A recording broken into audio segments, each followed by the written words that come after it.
salaamaaleykum mbokki téléspectateur u Sen TV yéen ngi waat ci seen émission bii di Nature Med ngeen koy am nag ajuma bu nekk tey nag émission bi dafa xaw a spécial ndax dañu ñëw fii nga xam ne mooy chambre de commerce ngir lancement livre bi nga xamante ne mooy Nature Med tome 2 bi tey nag professeur Gora Seye fas yéene def séance de dédicace bi daal di koy présenté dañuy ànd ak yéen rek dugg ci biir daal di xool événement bi nan lay déroulé ndaxte Nature Med nag ku ko wax daal di wax bio mu nekk ay produits yoo xamante ne yu bio la yoo xam ne yu baax ci suñu wér gu yaram la ñu daal di dugg xool nag tey journée bi nan lay déroulé woo. Nous allons passer juste après cela à une lecture vraiment de la prière, donc qui nous permettra de démarrer cette journée. أعوذ بالله من الشيطان الرجيم بسم الله الرحمن الرحيم فتعالى الله الملك الحق ولا تعجل بالقرآن من قبل أن يقضى إليك وحيه وقل رب زدني علما ولقد عهدنا إلى آدم من قبل فنسي ولم نجد له عزما وإذ قلنا للملائكة اسجدوا لآدم فسجدوا إلا إبليس أبى فقلنا يا آدم إن عدو لك ولزوجك فلا يخرجنكما من الجنة فتشقى. Assalamu alaikum wa rahmatullah wa barakatuh. C'est avec une grande émotion et une profonde gratitude que nous vous accueillons à cette cérémonie de dédicace du tome 2 de Nature Med. Un ouvrage né de plus de 20 années de recherche, d'engagement pour la santé naturelle africaine. Ce livre, œuvre de Serigne Gora Seye, chercheur en botanique, certifié en pharmacologie, vétérinaire et guide spirituel, vise à réconcilier science, tradition et foi au service du bien-être de nos populations. Nous sommes honorés par la présence de Monsieur Serigne Touba Niane, parrain d'honneur, dont le soutien renforce la portée institutionnelle et citoyenne de cet événement. Nous remercions également Madame Bey, Ndeye Codé Ndiaye, marraine de cette journée, pour son engagement constant en faveur du savoir, de la santé et du leadership féminin. À travers ce second tome, Nature Med met en lumière la richesse du patrimoine médicinal africain dans ses dimensions thérapeutiques, culinaires, spirituelles et économiques, avec rigueur et scientifique. Nos remerciements vont à l'équipe de Biokenya, nos partenaires scientifiques, notamment le laboratoire des substances bioactives de l'université Cheikh Anta Diop, et à vous tous, chercheurs, praticiens, lecteurs et décideurs, qui croyaient en une Afrique qui se soigne par elle-même, en puisant dans la sagesse de sa nature. Cette journée est dédiée à la connaissance, à la santé et à la souveraineté thérapeutique de notre continent. Qu'Allah bénisse ce moment solennel, ce livre et tout ce qui y puisse lumière et espoir. Je vous remercie. Donc, au nom de la Chambre de commerce, nous sommes vraiment honorés de vous recevoir dans cette salle mythique du président Mohamed Lamine Niang. Ce n'est pas la première fois que la Chambre de commerce abrite une séance de ce genre pour le compte de Serigne Gora Seye. Donc, nous sommes vraiment honorés de recevoir cette assemblée au niveau de la Chambre de commerce de Dakar pour permettre à notre cher compatriote Serigne Gora Seye de délivrer le message, parce qu'il a toujours travaillé sur ce qu'on appelle notre médecine traditionnelle.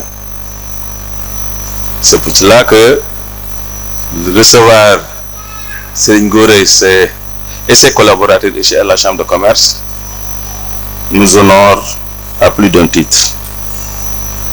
Donc, soyez la bienvenue, M. Seye, et que nous sommes vraiment honorés de vous accueillir ici à la Chambre de commerce de Dakar. ñaari kàddu yi ma ci bëgg a dolli rek mooy ay kàddu cant goo xamante ne am na fu mu tàmbalee mais amul fu mu yem, ndax li monsieur Seye di présenté fii ci Chambre de commerce du teel la ko monsieur présenté. Au passage, le colonel maa ngi gërëm tamit le colonel Mamar Gueye, je l'ai vu dans la liste parce que Mamar, non seulement pour les gens qui ne le connaissent pas, c'est un colonel des eaux et forêts, mais c'est un scientifique. Tout ce qui touche l'écriture, la science, il est toujours présent. Donc, mon colonel, soyez les bienvenus à la Chambre de commerce de Dakar. Donc, kon tey rek la ñu ànd ak yéen ndax c'est la deuxième fois ñu ngeen ñëw présenter ces produits fii. Loolu sax moo ñu encouragé délégation bu ñëw ci ñun ñu mun fexe nan la mën a ñëw visiter produits yi nga xamante ne Serigne Gora mu ngi koy def. Man li ma njëkk a impressionné foire boo dem ci àdduna bi bu dee Europe la bu dee Amérique bu dee Asie lii muy présenté rek la ñooñu di présenté. Différence bi nag ak ñun tey jii mooy liggéey na ci présentation bi muy l'emballage te loolu lu am solo la. Des fois tubaab yi pour ñu xam li ngay def njariñam il faut que présentation bi baax, waaye yi muy présenté yépp ñun sénégalais yi xam nañu njariñam, li ci des rek li ñu manqué woon rek mooy lii muy def. Kon nag du ñu mën quand même au nom de la Chambre de commerce, au nom du bureau de la Chambre de commerce, remercier leen, ñaan leen travaux yi ngeen war a def fii, yàlla barkeel ko. Wasalaam, merci. Donc, sans pour autant tarder, nous allons inviter monsieur le parrain de ce jour, monsieur Amadou Touba Niane. Monsieur Serigne Gora Seye, auteur de l'ouvrage que nous avons l'honneur de célébrer aujourd'hui, doyen Mbaye, honorables invités, chercheurs, praticiens, citoyens. C'est avec un honneur immense, et cela représente pour moi un privilège et un moment empreint de responsabilité que de prendre la parole à l'occasion de cette cérémonie dédiée à la présentation du tome 2 de l'ouvrage Nature Med, œuvre magistrale de Serigne Gora Seye. Nous ne sommes pas ici pour une simple cérémonie littéraire. Nous sommes réunis autour d'un acte de foi, d'un acte de science et de souveraineté. En effet, Nature Med, ce n'est pas seulement un livre, c'est une vision. Plus qu'une vision, c'est un outil. Plus qu'un outil, c'est une stratégie thérapeutique africaine. wax mbégte bi nga xam ne am naa ko teew fii ci chambre de commerce bu Dakar pour la deuxième fois grâce au professeur Serigne Gora Seye de présenter livre bu mel nii waaw di wax ni dañoo nekk ci jamono joo xam ni maanaam mbir yi dañuy dox mbir nag buy dox jamono di dox da ngay ànd ak moom nga méngoo ak moom ndax yàlla dafa def fii ci Sénégal ak ci Afrique de manière générale ñu am ay garab yoo xam ni yu mucc ayib la te li ci ëpp dañ ko fi bàyyi di dem ci garabi tubaab yi du ma ni garabi tubaab bi nag bon na ndax ku ci sa bopp metti tey jii moom ngay njëkk xalaat waaye na ñépp xam ne garabi tubaab yooyu ci sunu garab yii la jóge ñu koy tudde garabi wolof loolu nag bu amee jamono di dox yaakaar naa professeur Serigne Gora Seye ñëw taxaw nekk ci benn mission bi ñu tënk ko rek mooy le bien-être de tous et pour tous mooy nit ku nekk fa nga nekk ak fa nga toll nga am wér-gu-yaram parce que wér-gu-yaram yaakaar naa mooy doomu aadama wér-gu-yaram boobu nag nit dina feebar te nit bu feebaree faaw mu faju léeg-léeg di nga toll jamono faju boobu xaw a jafe lool ci askan wi ndax nañ la bindal ordonnance boo xam ni poche du ko attan te yàlla xam na ni juste à côté am na fa garab yoo xam ne boo ko jëfandikoo ak na nga ko war a jëfandikoo feebar boobu mën na la wàcc ci kàttanu yàlla suñu borom liggéey boobu nag ci la professeur Serigne Gora Seye nekk ñu di ci collaborer avec le laboratoire groupe de recherche sur les substances bioactives nekk université Cheikh Anta Diop de Dakar bañ commencé liggéey yaakaar naa yàgg na depuis 2019 la bu ma juumul wala 2018 ni ñuy liggéey nag mooy ma leeral ci tuuti rek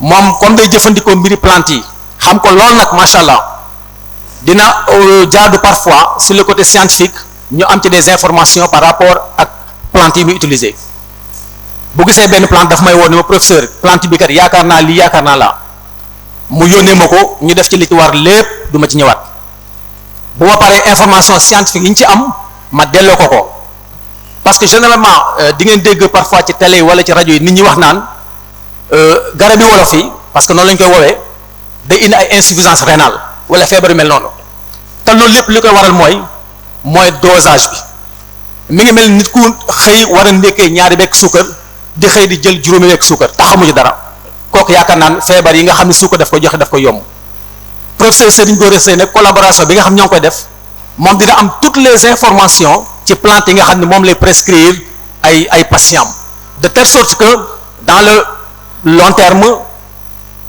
ak dans le moyen terme du am yenn conséquences yoo xam ni plantes yi moom moo koy waral te yaakaar naa loolu wax naa ko sànq fi léegi académie nationale des sciences muy kuréel goo xam ne yëngu ci mbirum science ci Sénégal démb wane nañ ko ci RTS journal ñu doon organiser benn colloque boo xam ne ci lu mel nii lañ doon wax mooy plante yi nga xam ne mi ngi Sénégal nan la ñuy dem ba valoriser ko nan la ñuy def ba intégrer ko ci sun système sanitaire ba boo demee ci pharmacie boo laajtee produit temps ñu mën laa jaay produit biocanéa nga jëfandikoo ko am ci soulagement te du am benn effet secondaire donc loolu askan daf ko war a xam et yaakaar naa ci loolu ci la professeur Serigne Gora Seye di yëngu te mi ngi ci am ay résultats yu am solo lu mel ni drépanocytose am na ay patients yoo xam ne man ab xam naa ci lu leer nañ moom ginnaaw yàlla moom moo leen faj ci produit yi mu leen di jox am ci jigéen ñoo xam ne dañu am cancer du sein te ginnaaw yàlla aussi produit yi mu leen di jox moo leen soulager.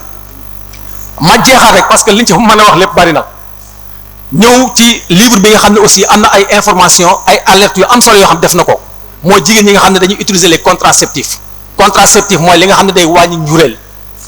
li ma gëm mooy sunu maam yi sunu yaay yi daaw ñu ko utiliser te njureel mi nga xam ni moo ci daal di am daane espacé ci ni ko yàlla dogale ci loolu nag man dama gëm ni tubaab bi wala Occident sax am na loo xam ñun ñoo ñu ko bëgg imposer pour lan pour réduire njureel mi ci Afrique ak ci Sénégal te yaakaar naa loolu ñun ñëpp dañ ko war a xeex li nga ko war a xeexee mooy bokk na ci exemple bi ma joxe sànq ci livre bi fii PDG Jojoba Oil ñëwee bi mu àndee ak professeur Serigne Gora ñu dem ci àll bi dem ci tool yi mu gis àll bu yaatu gisul kenn di nit gisul dara gisul kenn di bay mu ne xanaa seen Sénégal gi amul ay nit mais nit ñooñu fan la ñuy jóge ci kàttanu yàlla donc pour dire que ñi ñuy gëmloo ni Sénégal njur mi dafa ëpp wala Afrique njur mi dafa ëpp loolu c'est de fausse histoire loolu ça ne tient pas la route Chine daanaka mën nañu wax ni àdduna ñoo fi gën a développé ndax ñoo fi ëppi nit Sénégal dañoo soxla main d'œuvre bu am solo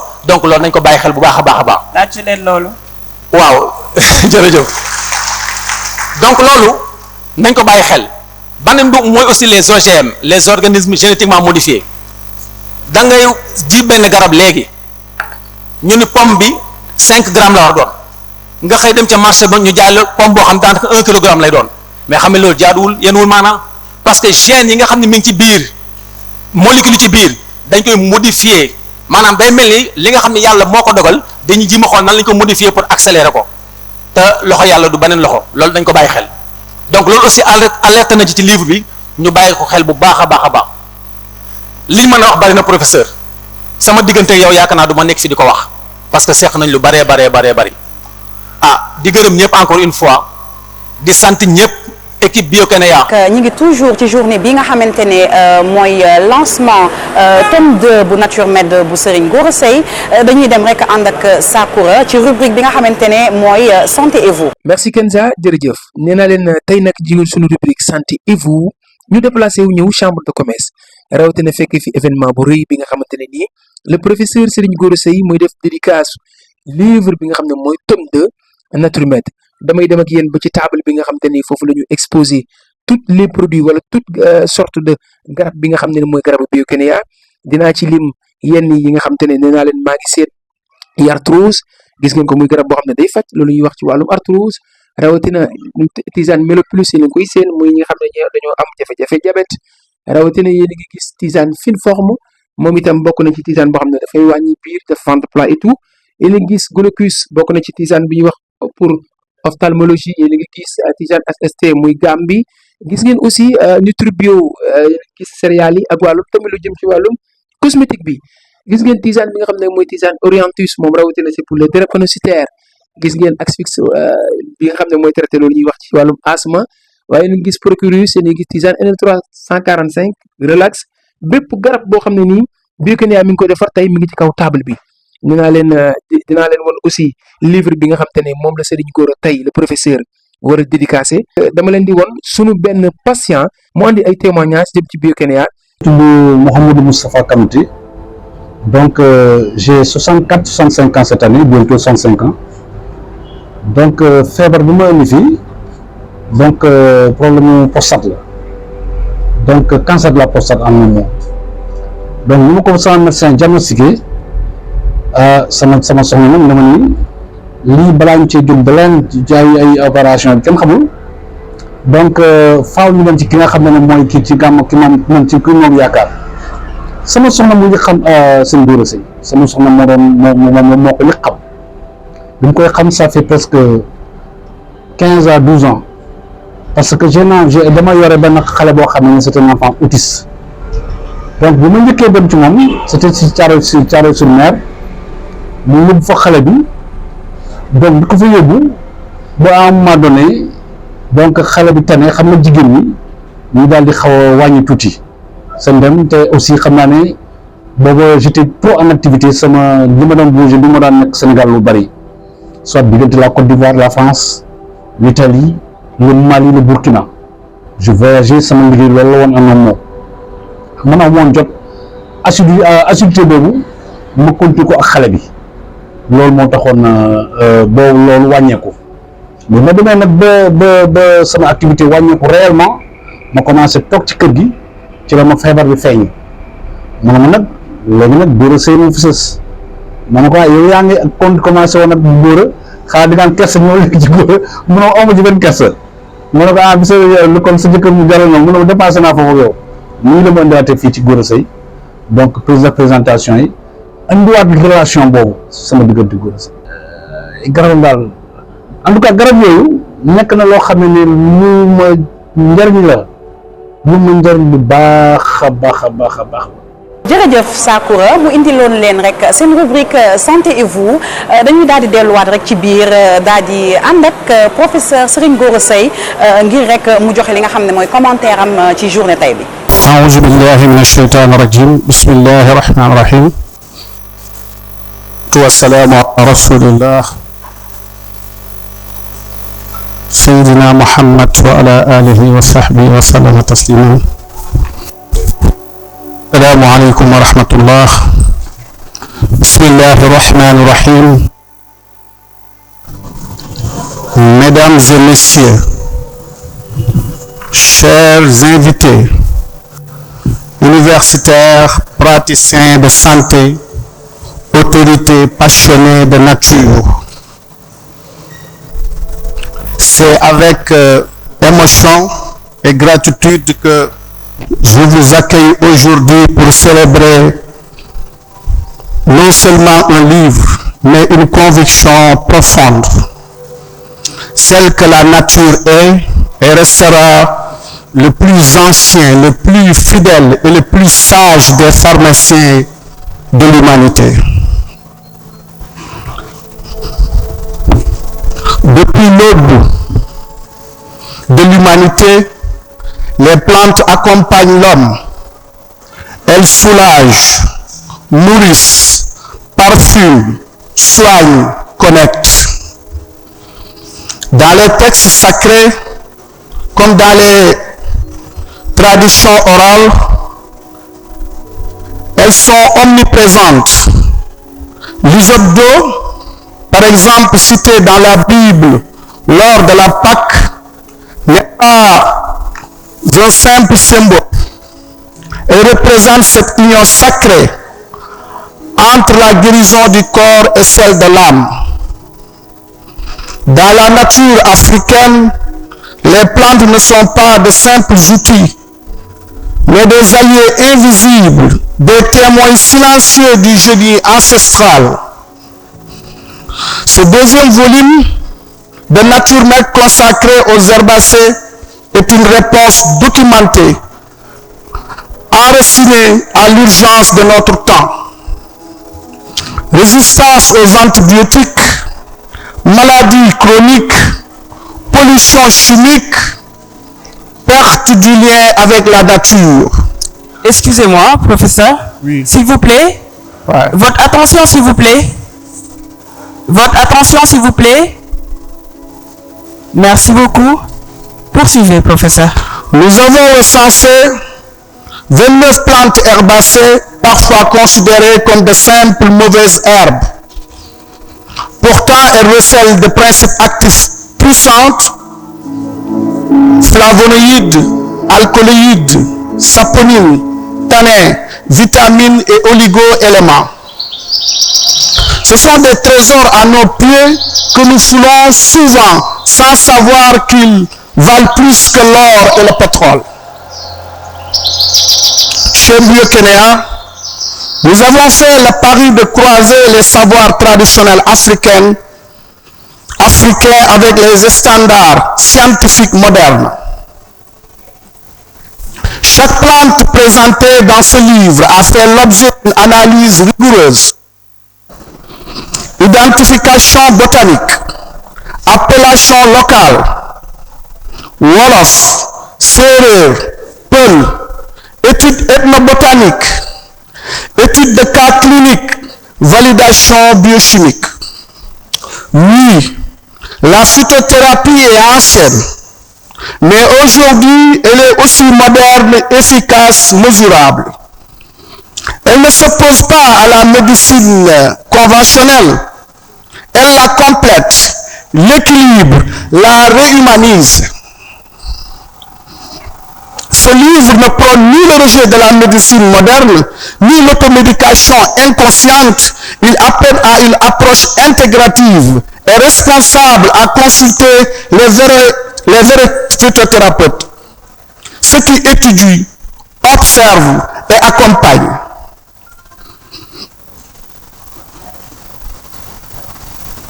Chez Biokénéa, chaque mauvaise herbe est une opportunité et une piste de recherche. Là où d'autres voient des déchets, nous voyons des solutions. Notre philosophie est simple. Ce que d'autres détruisent, nous le valorisons. Ce que d'autres ignorent, nous l'étudions. Ce que beaucoup considèrent comme inutile, nous en faisons des solutions de santé publique, durables, respectueuses du corps et de l'environnement. Notre laboratoire basé entre le Sénégal et la zone sahélienne explore une mosaïque écologique unique. Cette terre rude, mais généreuse, produit des plantes résilientes. Exactement ce qu'il faut à notre époque, marquée par l'instabilité immunitaire et climatique.